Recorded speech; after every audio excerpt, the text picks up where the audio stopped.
Plătesc, Doamne, pe mama mea, că mi-a oferit tot ce-a avut ea. Și ultima farfurie cu mâncare se lăsa pe ea, zicea că nu e foame. Poți să faci, Doamne, cu mine ce vrei,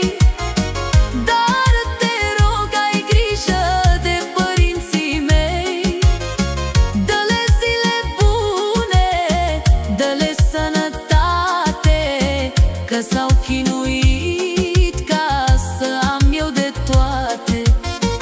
Poți să faci, Doamne, cu mine ce vrei, dar te rog, ai grijă de părinții mei. Dă-le zile bune, dă-le sănătate, că s-au chinuit ca să am eu de toate.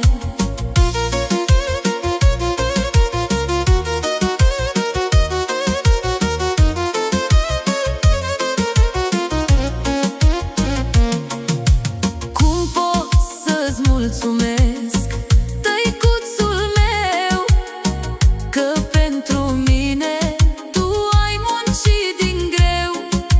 Plecai dimineața, veneai pe noptat, să strângi câțiva lei, stăteai și nemâncat. Poți să faci, Doamne, cu mine ce vrei,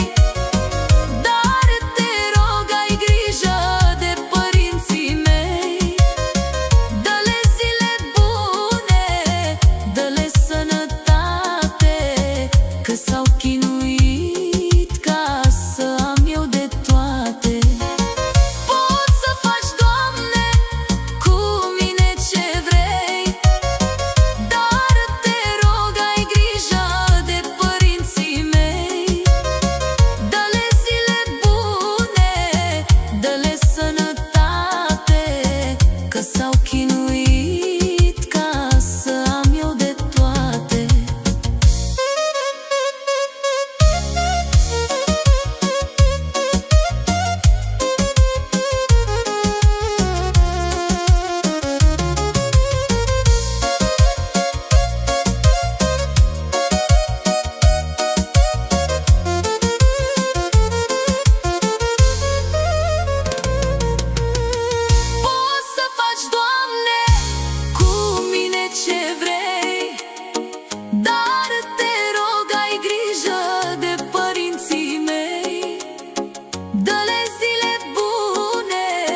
Dă-le sănătate, că s-au chinuit ca să am eu de toate. Poți să faci, Doamne, cu mine ce vrei, dar te rog, ai grijă de părinții mei. Dă-le zile bune, dă-le sănătate, că s-au chinuit ca să am eu de toate.